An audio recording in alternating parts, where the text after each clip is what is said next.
найбліжэйшыя партнёры і аднадумцы. Так сёння беларускі прэм'ер Александр Турчин назваў Беларусь і Мьянму. Кіраўнік гэтай краіны Мин Аун Ляйн прыляцеў у Менск пасля сустрэчы з Пуціним і сёння сустрэнецца з Лукашэнкам. Так, сустрэча сапраўды запланаваная, і гэта не адзіны новы партнёр афіцыйнага Менску. Беларусь скіраваліся і вялікая дэлегацыя ўраду Талібану. Што шукае Лукашэнка ў краінах, якія гадамі маюць міжнародную ізаляцыю? Валер Кавалеўскі неўзабаве ў нашай студыі. А пакуль фактура. З Мьянмай Менск хоча перайсці ад гандлю да супольнай вытворчасці. Сёння Турчин прапанаваў лакалізаваць там беларускія тэхналогіі і назваў сярод прыярытэтаў лёгкую прамысловасць, сельскую гаспадарку, фармацэўтыку і высокія тэхналогіі. Планы ўжо канкрэтныя, ад зборкі беларускіх трактароў да вытворчасці лекаў і нават абутку. Бакі маюць дарожную карту да 2028 года, адмянілі візы, а сёння ў Менску адкрываюць амбасаду Мьянмы. Пры гэтым у краіне трывае грамадзянская вайна. Пракурор міжнароднага крымінальнага суда запытваў ордар на арышт Мин Аун Ляйна. Яшчэ адзін кірунак – Афганістан. У Беларусь едзе дэлегацыя з 13 прадстаўнікоў ураду Талібану. Беларускія нафтапрадукты ўжо знайшлі там рынак, але Менск прапануе таксама сельгастэхніку і ўдзел у інфраструктурных праектах. Дык Беларусь сапраўды знаходзіць новыя рынкі і выходзіць з ізаляцыі, ці проста мяняе геаграфію сваёй ізаляцыі? Валер Кавалеўскі, кіраўнік агенцтва еўраатлантычнага супрацоўніцтва, з намі ў студыі. Спадар Валер, вечар добры. Вечар добры. Дзякуй за запрашэнне. Пачнем ад гэтай цытаты Турчына. Што гэта такое? Найбліжэйшымі партнёрамі і аднадумцамі назваў ён Беларусь і Мьянму. У чым тут аднадумства, на вашу думку? У падобнай вось гэтай палітычнай ізаляцыі, ці тое, што ў нас падобныя рэжымы, ці гэта проста такі найперш прагматычны пошук рынкаў збыту ў дадзеным выпадку беларускіх тавараў? Так, я думаю, найперш гэта маецца на ўвазе ідэалогія, то бок гэта такія жорсткія аўтарытарныя рэжымы, якія ізаляваныя, якія не баяцца ісці на самыя розныя парушэнні закона правоў чалавека, міжнародных абавязацтваў дзеля таго, каб захоўваць сваю ўладу. І ў гэтым сэнсе Беларусь і Мьянма апынуліся вельмі блізкія адна да адно. За апошнія гады Мьянма перажывае гэтыя падзеі дзесяцігоддзямі, Беларусь таксама, на жаль. І мы апынуліся вельмі блізкімі адно да аднаго. Хаця і адной і другой краіне трэба вырашаць свае практычныя пытанні. Тут трэба адзначыць таксама, што Мьянма з'яўляецца досыць хутка растучай эканомікай. Яны бедная эканоміка, але ўсё ж такі паказваюць някепскі рост, і ў гэтым сэнсе таксама могуць быць дзесьці прывабнымі для беларускай эканомікі, для беларускага ўраду. Ну і так, сапраўды, Менск канкрэтна прапануе Мьянме ўжо не проста там трактары і абутак, а з тым жа абуткам, Белвестам. Это асобнае пытанне, што гэта такое нагу. Белвест, я нагадаю, гаспадарству мае пазыкі на 256 мільёнаў рублёў, але чамусьці ўрад вырашыў, што вось праз Белвест яны ўвойдуць в эту абутковую сферу Мьянмы і нібыта там нават лакалізаваць вытворчасць будуць. Апроч гэтага фармацэўтыка, тое, што цікавіць. Ну і тое, што не было афіцыйна заяўлена, але мы гэта мяркуем, што ёсць часткай магчымых інтарэсаў з боку Мьянмы, гэта зброя, напэўна. Наколькі вось гэта рэальны эканамічны рынок для Беларусі, ці Мьянма хоць у нейкай ступені здольная замяніць нашу ізаляцыю ад захада і страчаныя сувязі? Я думаю, ніводная краіна гэтай дальняй дугі, вось гэтых далёкіх краін глобальнага поўдня не здольная замяніць па-сапраўднаму нашых найбліжэйшых партнёраў. Еўрапейскія краіны, гэта і Украіна, і Польшча, і Літва, Латвія найперш, нашы самыя блізкія суседзі, са сваімі эканомікамі, са сваёй камплементарнасцю з беларускім эканомікай, і гэта і сельская гаспадарка, гэта і вытворчасць там у самых розных галінах. Тут у гэтым сэнсе мы павінны памятаць, што гэтыя эканомікі, ці гэта Зімбабве, ці гэта Мьянма, ці нейкія іншыя краіны, яны вельмі невялікія, у іх не такія значныя фінансавыя магчымасці дзеля таго, каб ажыццяўляць нармальны гандаль. І у Беларусі таксама няма значных фінансавых рэсурсаў, каб забяспечваць нармальныя экспартна-імпартныя аперацыі, доступу да свабодных фінансавых сродкаў дзеля таго, каб забяспечваць вось гэту бесперабойны гандаль не хапае. Таму ўсё адно мы прыйдзем да сітуацыі, калі гэтыя напрамкі гандлёва-эканамічнага развіцця з такімі краінамі яны будуць вельмі скупымі, яны будуць вельмі Але павярхоўнымі. цяпер мы маем шанец на вось гэты прарыў, пра які кажуць прапагандысты, бо ну пакуль што выглядае сапраўды М'янма зацікаўлена ў паглыбленні супрацоўніцтва. Я думаю, што такія перспектывы ёсць, але такія справы не робяцца вельмі хутка. Гэта калі ў самым лепшым выпадку мы пабачым добры эфект ад гэта праз некалькі гадоў. Пытанне, што з самой М'янмай будзе, хто там будзе кіраваць? Я думаю, што так будзе захоўвацца сітуацыя, ўсё ж такі там хунта трымаецца досыць упэўнена. Іншая справа, што Беларусі трэба вырашаць свае эканамічныя праблемы хутчэй, чым праз некалькі гадоў. Так, гэта закід на перспектыву, але каб М'янма вось сёння змагла выцягнуць беларускую эканоміку, я думаю, што гэта не так. Кітай, Інданезія, Бразілія, такія краіны, яны маглі б гэта зрабіць, але тут пытанне ў тым, наколькі яны самыя зацікаўленыя у тым, каб быць такімі паравозамі для беларускай эканомікі. Ну, яшчэ Афганістан, трошачку пазней пра яго. Так, яшчэ удакладнім такі момант. Калі паглядзім на каляндар сустрэчаў, Лукашенко наведвае М'янму лістапад 25-го года, сёлета ліпень, 25 траўня быў у Менску міністр абароны М'янмы. Вось цяпер мы ізноў жа ў чаканні сустрэчы Лукашэнкі з кіраўніком М'янмы. Пра што кажа такі каляндар сустрэчаў? Ну, зноў жа, ідэалагічна блізкія, як бы праблемных пытанняў няма, а там ніхто нікому не будзе выгаворваць за праблемы з правамі чалавека, дэмакратыі ў гэтых краінах. Ёсць таксама аснова для супрацоўніцтва такіх рэжымаў, гэта ваенна-тэхнічнае супрацоўніцтва, а тут Беларусь мае пэўныя напрацоўкі і, в прынцыпе, заўсёды ВПК Беларусі быў досыць перадавым сярод постсавецкіх краін і ў цэлым у свеце, можна сказаць, што былі свае нейкія напрацоўкі. І такім сумнівным краінам, якія абкладзеныя санкцыямі і не могуць закупаць, напрыклад, тэхналогіі ці ўзбраенне ваеннае ў іншых краінах, то Беларусь гэта такі някепскі варыянт для супрацоўніцтва пасярэдзіне паміж такімі найлепшымі гульцамі, найбольш сур'ёзнымі гульцамі на рынку ўзбраенняў, як Злучаныя Штаты, напрыклад, Великабрытанія і іншыя. Тут Беларусь такая някепская альтэрнатыва для такіх аўтарытарных рэжымаў. Далей у нас на чарзе талібы яшчэ Афганістан. Паралельна ў Менск едзе дэлегацыя. Ну і Афганістан цікавіць Беларусь нафтапрадуктамі, сельгастэхнікай, інфраструктурай, все падобна. Ну тут маем толькі яшчэ трошкі больш фактуры. Reuters паведамляў пра нават канкрэтна, што там 250 тысяч тонн паліва ўжо прыходзіла ў гэтую краіну з Расіі праз Беларусь. Так што тут мы можам яшчэ тут эксперты кажуць пра тое, што Расія цяпер зменшыла свае пастаўкі праз праблемы ў сябе самой жа, таму і тут могуць быць і рост паставак нафты з боку нашай краіны. Што яшчэ, у чым яшчэ могуць, в прынцыпе, супрацоўнічаць такія рэжымы, як лукашэнкаўскі і талібы? Ну, тое, на што я звярнуў увагу, калі даведаўся пра прыезд дэлегацыі Талібана ў Беларусь, это тое, што у чэрвені дэлегацыя Талібана была ў Брусэлі, дзе яны вялі перамовы з Еўрапейскай камісіяй па розных пытаннях: тэхнічнае супрацоўніцтва, консульскае супрацоўніцтва.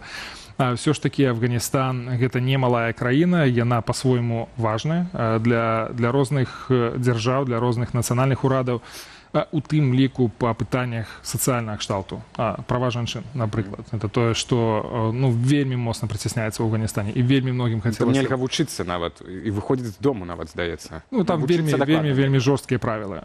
І зноў жа можна, канешне, крытыкаваць, можна выбудоўваць дыстанцыю і не размаўляць з гэтымі людзьмі, а можна ўсё ж такі знаходзіць нейкія падыходы і ўплываць на іх праз такія пытанні не палітычныя, наўпрост не крытыкуючы, але ўцягваючы ў іх некую размову. Это Брусэль. А калі казаць пра Менск і талібы, што ў нас? Это вот вы казалі, што М'янма это на перспектыву, на некалькі год мы цяпер закідваем, а ў выпадку з талібамі гэта які від супрацоўніцтва, якая перспектыва? Таксама это не на сёння, не сёння на заўтра, што, як можна сказаць, ўсё ж такі таксама вельмі маленькая эканоміка, адна з самых бяднейшых краін свету. Казаць пра тое, што талібы стануць моцным гандлёва-эканамічным партнёрам, я думаю, што гэта малаверагодна, але я вельмі сумняюся, што беларускі бок на гэтых перамовах будзе ўздымаць пытанні правоў жанчын. Напрыклад, ці любыя пытанні ўнутрыпалітычнай ці ўнутрыграмадскай павесткі дня, Афганістана, гэтаксама як і талібы не будуць пытацца пра палітычных зняволеных у Беларусі там ці пра новыя выбары. Таму гэта будзе прагматычнае пытанне, што мы можам адзін аднаму даць, што можам зрабіць, каб адказаць на нейкія крытычныя пытанні сённяшняга дня. Думаю, што і адной, і другой краіне ў пэўным сэнсе выгадна мець такія кантакты, каб падкрэсліць разнастайнасць, сваю суб'ектнасць, неізаляванасць. І гэта таксама ёсць на павестцы, я думаю, у падкорцы кожнага такого ізаляванага дыктатара.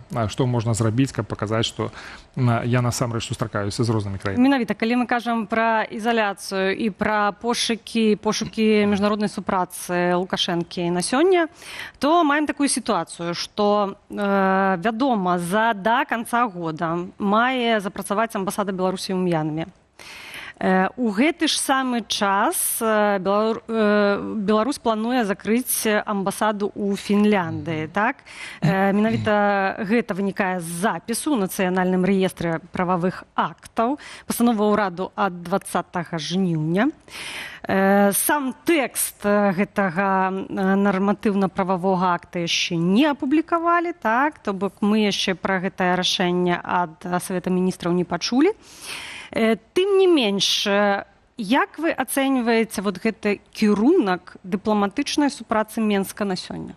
Ну, у пэўным сэнсе негатыўна і крытычна, таму што мы разумеем і ведаем Фінляндію як краіну, адну з найбольш перадавых краін у свеце у плане развіцця чалавечага капіталу і ў плане адукацыі, у плане эканомікі, краіна, якая пастаянна трапляе ў рэйтынг самых шчаслівых краін у свеце, і тут, калі Беларусь адтуль сыходзіць, ну, можа падацца, што ў нас ужо пераізбытак гэта шчасця ў Беларусі, што нам не трэба вучыцца ў фінаў чамусьці.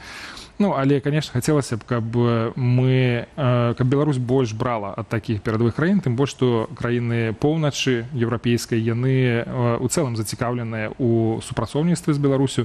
Некалі мяне вельмі здзівіла такая ацэнка шведскіх дыпламатаў у Стакгольме, якія сказалі, мы разглядаем Беларусь як свайго суседа. І там здавалася б, пэўная дыстанцыя ёсць, але яны падкрэсліваюць таксама такую цікавую геаграфічную дэталь, што адлегласць ад Стакгольма да Мінска удвая карацейшая, чым ад Стокгольма до Парижа. І ў нашым разуменні гэта заходняя Европа, а насамрэч яны да нас вельмі блізкія, і яны маглі б вельмі шмат што даваць Беларусі, гэтак сама, як і Беларусь магла б шмат чым аддзячваць. Але не, зачыняюць. І так. Пра што гэта можа сведчыць? Пра нейкую доўгую, такую ўжо вонкава-палітычную стратэгію афіцыйнага Менску, што мы з ізаляцыі выйдзем не хутка, еўрапейскай, і што ўжо проста на бліжэйшыя гады трэба настрайвацца на М'янму, Афганістан. Калі я ўяўляю сабе працу беларускага дыпламата ў Хельсінкі сёння, то я разумею, што гэта вельмі і вельмі вузкае поле. Ты далёка не пойдзеш, у цябе няма магчымасці нармальна размаўляць з урадам, таму што ёсць адпаведныя нейкія заклапочанасці сітуацыі ў Беларусі. Дыпламатычны корпус таксама займаецца сваімі справамі, бізнесы вельмі насцярожана ставяцца, таму што ёсць санкцыі еўрапейскія, якія вельмі моцна абмяжоўваюць магчымасці для развіцця бізнес-сувязяў, то фактычна ты стаіш пасярэдзіне такого выпаленага поля, і табе няма куды звярнуцца. Ну, то бок там павестка, яна вельмі моцна звузілася. Але пры гэтым нагадаю, што Беларусь адчыняе наноў амбасаду ў Славакіі, у Браціславе. Гэта адбываецца літаральна. Вось зараз яны павінны там эту амбасаду адкрываць. Але тут ёсць такі ідэалагічны складнік. Ўсё ж такі яна закрывалася пасля 20-го года таму, што была крытыка, таму што там амбасадар Лішчэня сышоў адтуль. А цяпер яны адкрываюць таму, што Славакія прыслала свайго амбасадара. Ну, як бы такі жэст у адказ. Яны хацелі б нейкую прысутнасць сваю там забяспечыць. То бок, я не магу сказаць, што тут адназначная палітыка на тое, каб сыходзіць з Европы, закрываць любыя сувязі, і яны там не бачаць перспектыў. Але я таксама не магу крытычна ставіцца да такіх ідэй, як адкрываць амбасады ў краінах глобальнага поўдня. Іншая справа, што за гэтым стаіць, ёсць там сапраўдная праграма развіцця гэтых адносінаў, калі яны будуць даваць эканамічны і палітычны эфект для самой краіны, для самой Беларусі.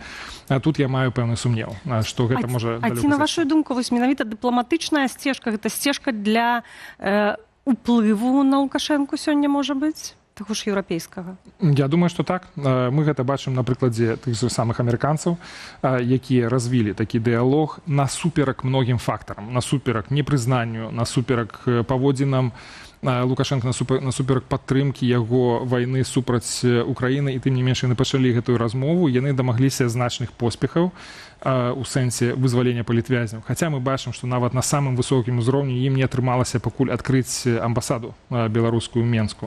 Хоць здавалася б там амерыканскую амбасаду Амерыканскую Менску. амбасаду. Так вось пытанне, чаму застапарыўся вось гэты дыалог, пра які вы кажаце, што яго развілі? Яго развілі да сакавіка.